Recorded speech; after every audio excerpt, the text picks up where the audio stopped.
महाराज फरमाते हैं,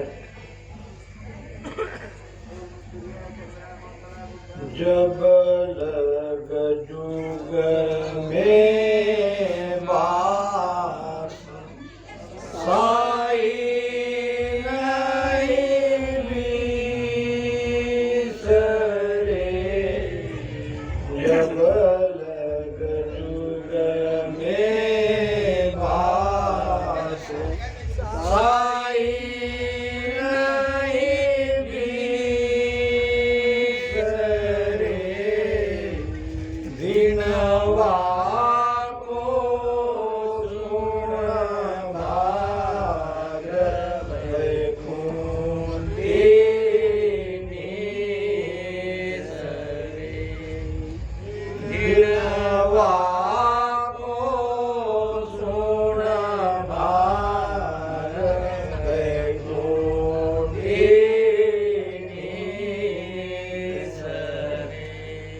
जब लग जुग में बास साई नहीं बिसरे, यानी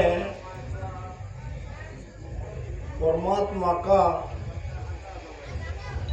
नित हमेशा जो सुमिरन करते हैं और जो इस धारा में है, उनकी वैकुंठी निकलना स्वाभाविक है। जो रामसनी है उनकी सबकी वैकुंठी निकलती ही है, क्योंकि दिन वाको सुन भाग वैकुंठी निसरे। तो ऐसे राम स्नेह की वैकुंठी हम निकालते ही है। कहीं कहीं राम स्नेह न रहते हुए भी अगर हमारे परिवार से कोई संबंधित है, वहां भी वैकुंठी निकाली जाती है।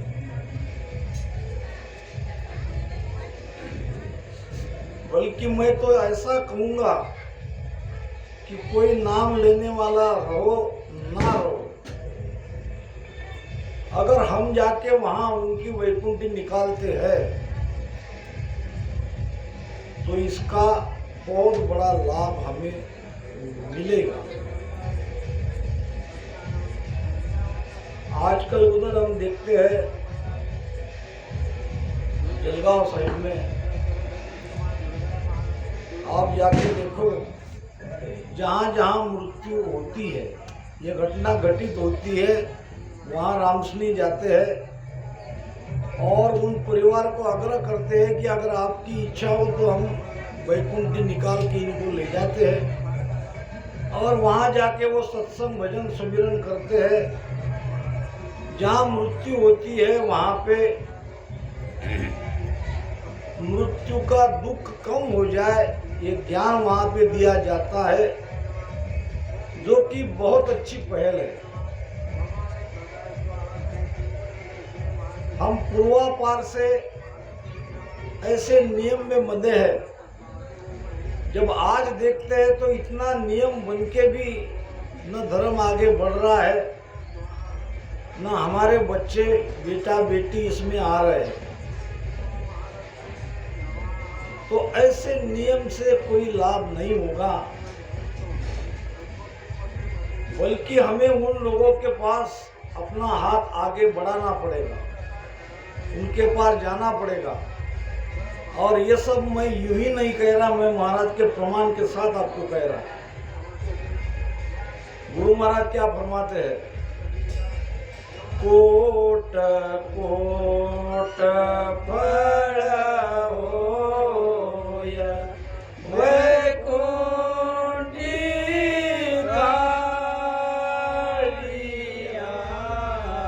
कोट कोट फल होय वैकुंठी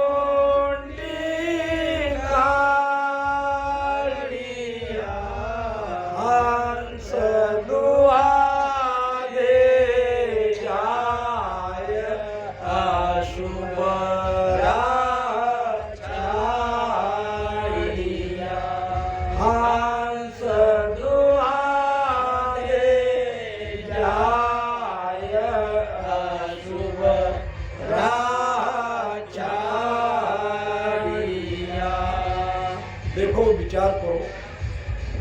सभी ज्ञानी हो। मंगल में ये ज्ञान महाराज किसके लिए दे रहे हैं? कोट कोट फल होए वैकुंठी काढ़िया।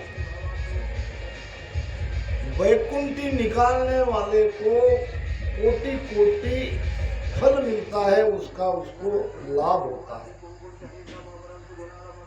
ये तो एक बात हो गई।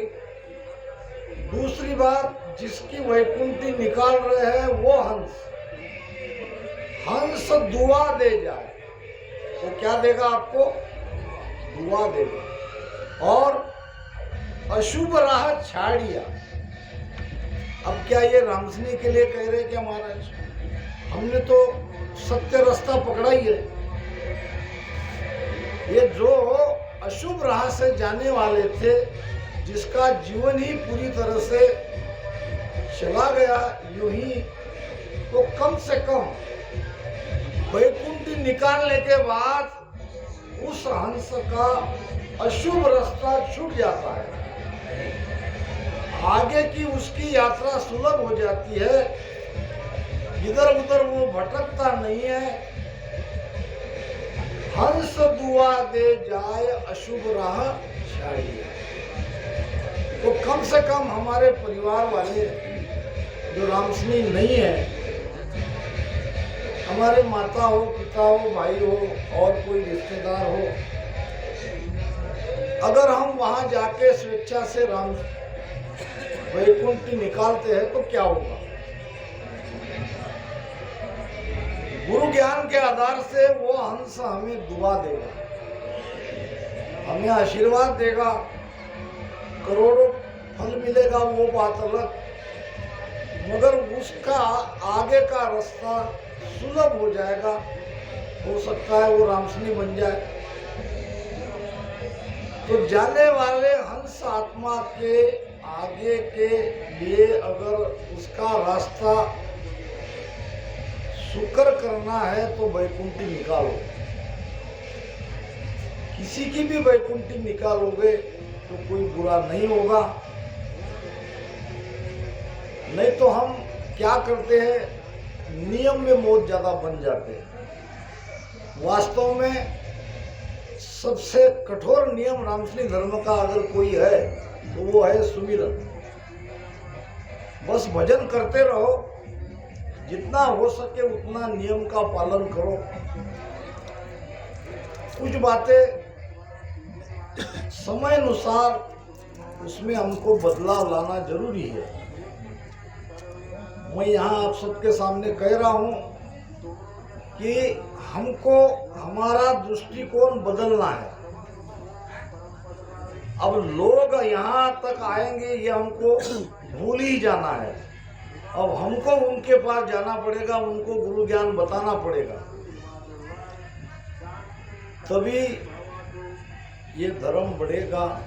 महाराज का ज्ञान घर घर घट-घट तक जाएगा और वो 84 से मुक्त हो जाएंगे। हम ऐसे ही बैठे रहेंगे कि भाई आप आना हो तो आओ। तो अब थोड़ा हमको इसमें बदलाव लाना पड़ेगा समय अनुसार। मूल ढांचा में कोई बदलाव लाना नहीं है। जो हमारे नियम है वो नियम वैसे ही रहेंगे। अभी यहाँ थोड़ी देर पहले मैं खान पान करने वाले को भी यहाँ बुलाना चाहता था और मैंने अनाउंस भी किया। वो इसलिए कि हमको आगे हाथ करना पड़ेगा, उनको प्रेम देना पड़ेगा, प्यार से उनको बुलाना पड़ेगा। वो अपनी मर्यादा में रहते हुए यहाँ तक नहीं आते कि भाई हम खान पान करने वाले हैं, तंबाकू खाने वाले हैं, उनके धर्म में तो ये जमता नहीं, वहां तक कैसे जाए। तो यहाँ भी मैं ज्ञान के आधार से आपको कह रहा हूं, महाराज का ज्ञान क्या कहता है कि ज्ञान सकल को दीजिए, अड़ नहीं कीजे कोय, मंत्र तो सुख राम कहे, दीजे जागा जोय। ज्ञान देने में महाराज कहते हैं कोई कसर मत रखो, ज्ञान सकल को दीजिए।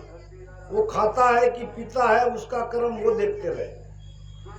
हमारा काम है महाराज का ज्ञान वहां तक पहुंचाना। ज्ञान सबको दो, ज्ञान बांटो। मंत्र तो सुखराम कहे दीजे जागा जोए। यहां महाराज ने बात कही है। मंत्र क्या है? मंत्र यानी भेद। भेद उसको बिल्कुल मत बताओ जो भेद लेना नहीं चाहता है, जो परमात्मा को पाने के लिए किसी भी व्यसन का, आदत का त्याग करना नहीं चाहता है, उसको भेद मत बताओ, मगर ज्ञान सबको दो। हो सकता है आपको ये चीज नहीं लगी होगी, मगर समय अनुसार हम सबको, नहीं तो होगा क्या, हम जितने परिवार है उतने रहेंगे इसमें कि एक एक खत्म हो जाएंगे। फिर कोई उसकी 13वीं में एक आधा होता है तो होता है, नहीं तो वो भी नहीं होता है। आज ह्यूरा धाम पे देखा जाए तो 500 के ऊपर लोग नहीं आते हैं, और इतने लोग तो अभी मैं गुजरात में गया था उतने रामसनी 500 भी हो गए। कितना अंतर है, क्योंकि हम एक ढांचे में, एक मान्यता में हम अटके हुए हैं। हमको कहीं ना कहीं बदलाव लाना पड़ेगा। मूल नियम में कोई बदलाव नहीं, भजन सुमिरन करना ही पड़ेगा, मगर ज्ञान बांटना पड़ेगा, दुखी जीवों तक जाना पड़ेगा, क्योंकि संतों का प्रमाण है। दुख में सुमिरन सब करे, सुख में करे न कोई। जो सुख में सुमिरन करे, दुख कहाँ से हो, दुख कहाँ से हो। ये स्वाभाविक है, ये मनुष्य का स्वभाव है। जब मनुष्य आपत्ति में, दुख में घिर जाता है तो उसको आती है परमात्मा की याद। भगवान कृष्ण महाभारत का युद्ध समाप्त होने के बाद द्वारका जाने के लिए तैयारी करने लगे। माता कुंती के पास गए और कहा कि माता जी, अब मैं द्वारका जा रहा हूं, जो चाहे वो आप मुझसे मांग लो। कुंती ने क्या मांगा होगा भगवान कृष्ण को? हालांकि वो तो उनकी बुआ थी, उम्र में बड़ी थी, फिर भी भगवान कृष्ण को वो भगवान मानते थे।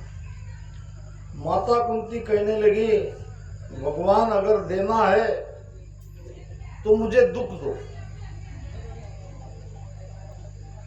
भगवान ने कहा, ये क्या मांगती हो?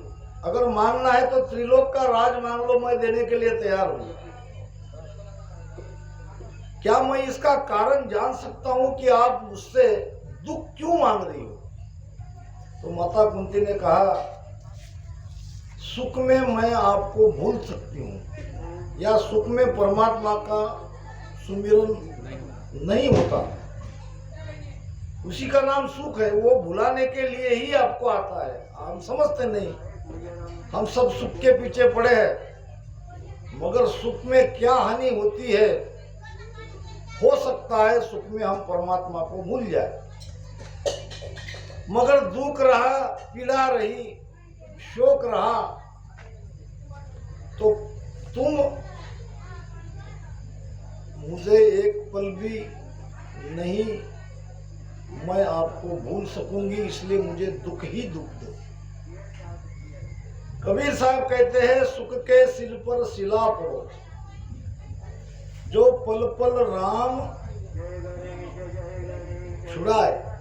ये सुख पल पल में भगवान से हमको अलग करता है। सुख के सिर पर सिला पड़ो, उसके ऊपर पत्थर डाल दो, नहीं चाहिए, बलिहारी ता दुख की पल पल राम रटाए। बलिहारी तो दुख की है जो पल पल में परमात्मा को याद दिलाता है। तो मैं ये कहना चाह रहा हूं कि हम ऐसे दुखी, जो कर्म के कारण दुखी है, अभागे है, ऐसे हंस के पास जाके गुरु महाराज का ज्ञान उनको देना चाहिए। कम से कम कुछ देर तक भी अगर हम उसका दुख दूर कर सकते तो ये भी बड़ा कल्याण का काम होगा। वैसे भी हमारा मार्ग समाज जागृति के लिए है, समाज को आगे लाने के लिए है। हम भी समाज के ये घटक है, हम कोई अलग नहीं है। तो हमारा सबका दायित्व है, हम भी हमारे भाइयों के लिए, दुखी भाइयों के लिए कुछ न कुछ करें। ना कुछ किए तो कम से कम उनका दुख हल्का हो जाए, इतना ज्ञान तो उन्हें दे। क्या कमी है ज्ञान की? तो आइए गुरु महाराज के विषय पर चलते हैं। मंगल से प्रारंभ करेंगे। धर्मानव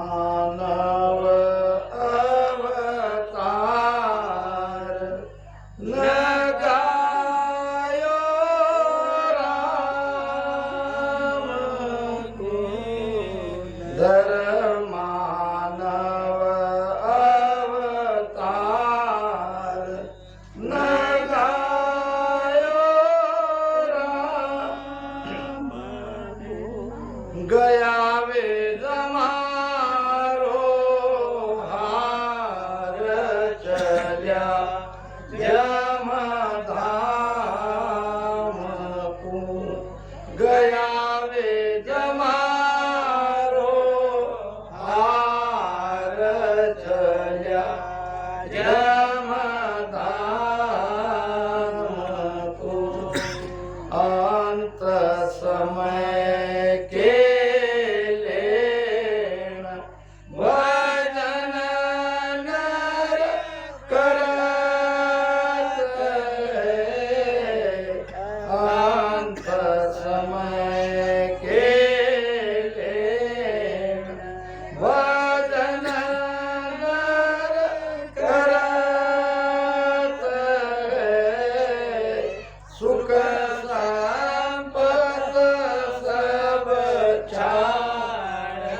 ज्ञान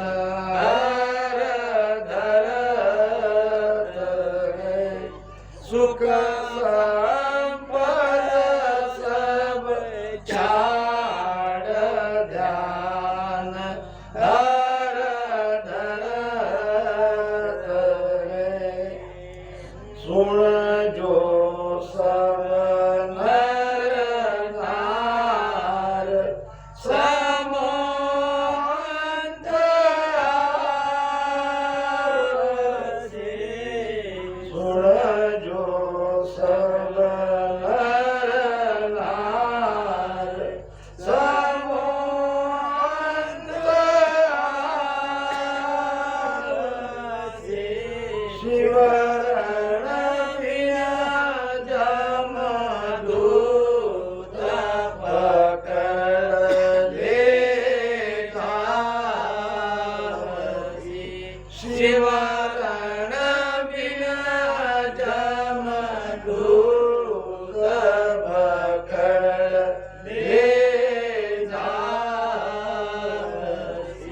छाड़ जगत की रीत के भगत समाइए।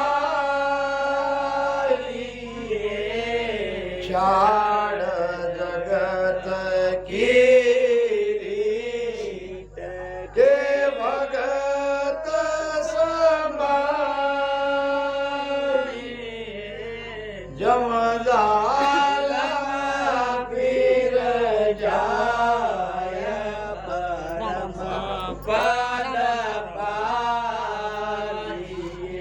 जमदार फिर जाय परम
गुरु महाराज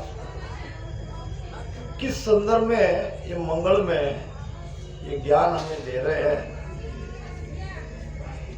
पहली बात, साले कोई जम धाम इसी विध कीजिए, जहां कहीं भी मृत्यु होती है, रामसनी की हो या किसी की भी हो,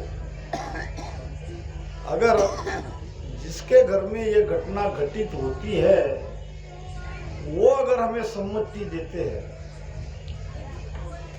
तो हमको जरूर वहां जाना चाहिए। क्योंकि महाराज यहाँ कह रहे, किसके लिए कह रहे हैं? प्रारंभ में देखो, धर्मानव अवतार न गाए राम। राम को गाने वाले की बात है कि जो यहाँ बैठे हैं सब राम राम भजन कर रहे हैं ना।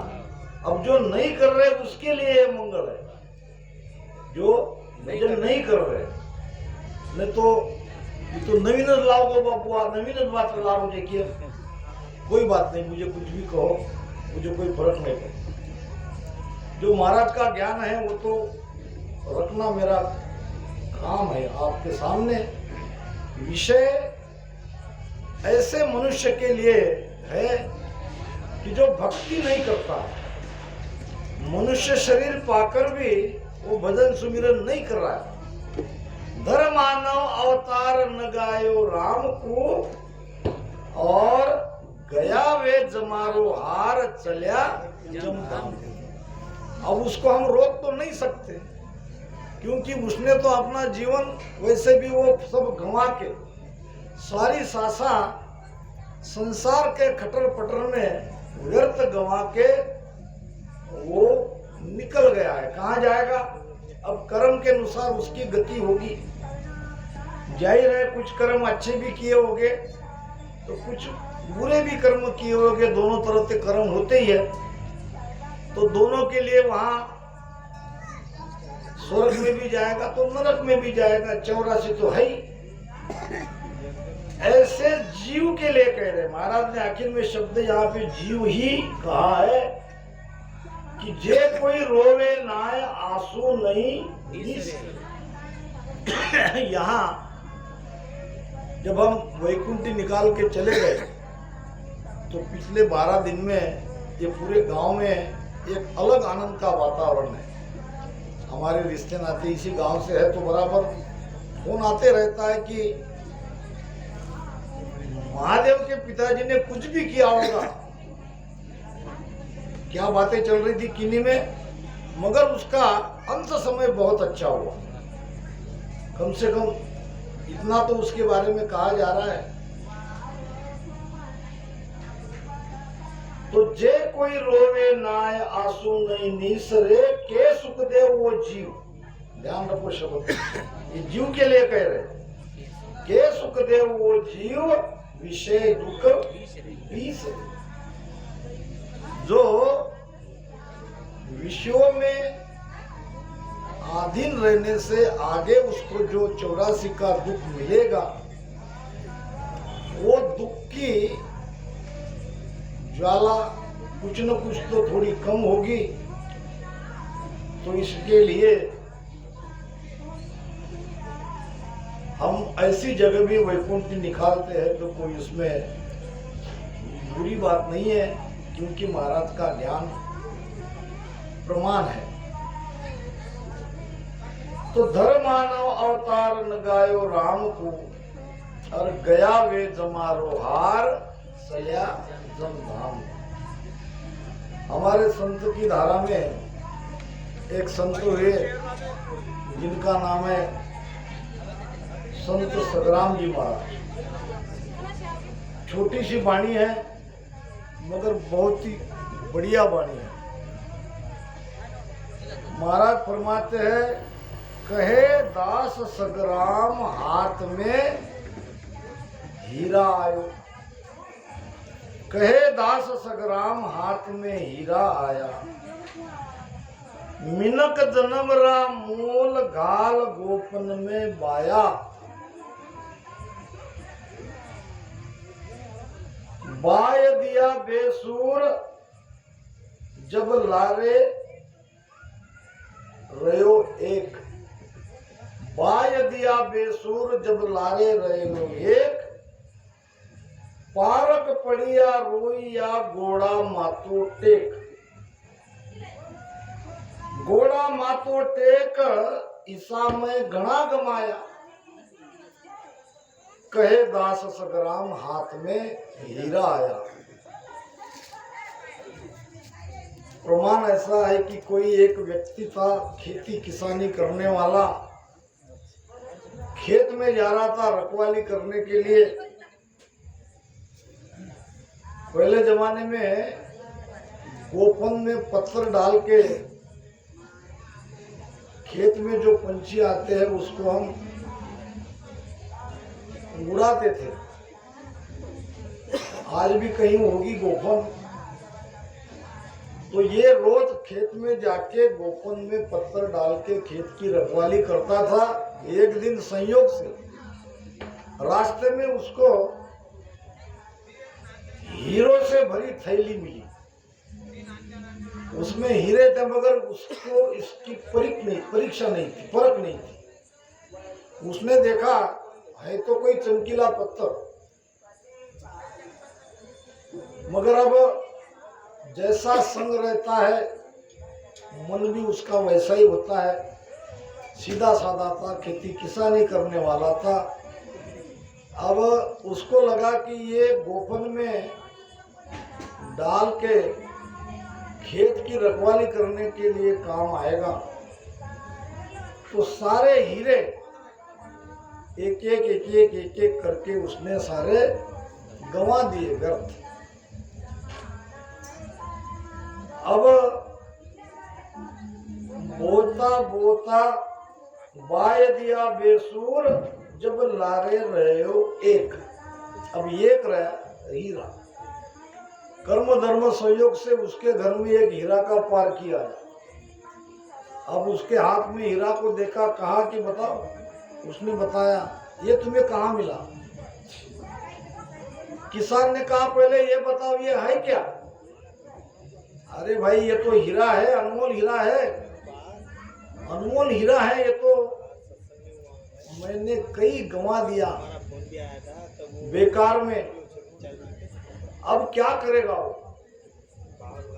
मिला हुआ अनायास जो कई हीरे उसे मिले थे उसने तो व्यर्थ गंवा दिए। पारक पड़िया रोइया गोड़ा मातो टेक।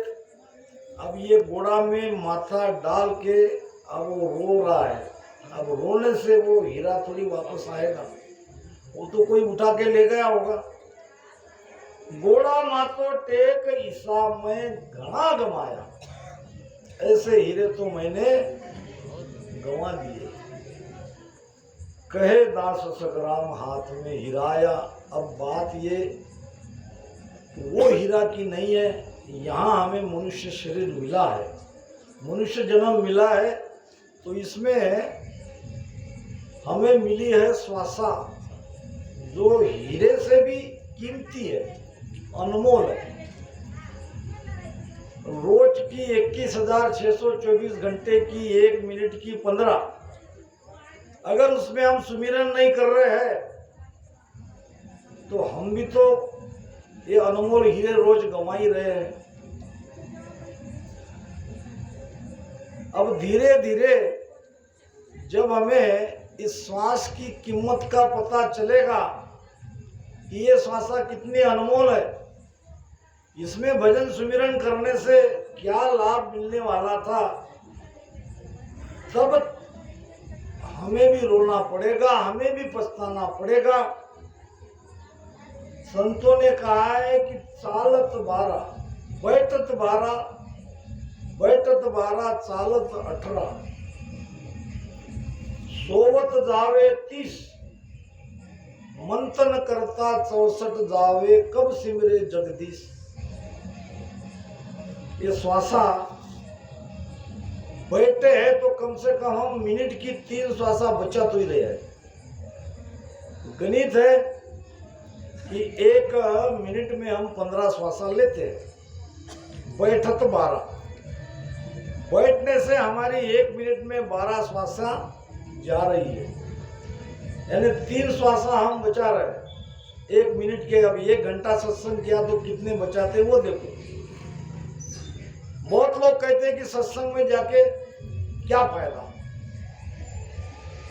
कभी हम बाकी और काम में फायदा नफा देखते क्या? तंबाकू खाते हैं, क्या फायदा? शराब पीते हैं, क्या फायदा? वहां हम फायदा नफा नुकसान नहीं देखते, बुरी आदत स्वीकार लेते हैं, मगर सत्संग में फायदा नफा की बात देखते हैं। यहाँ घाटा है ही नहीं। यहाँ बैठने से आपकी 3 श्वासा बच रही है, सालत 18, चलने से 3 श्वासा एक्स्ट्रा आप खर्चा कर रहे हो। और सोवत जावे 30, सोने से आप 1 मिनट में दुगनी श्वासा, ज्यादा आपकी खर्चा हो रही है। जो ज्यादा सोएगा वो जल्दी मरेगा। इसलिए संतों ने कहा है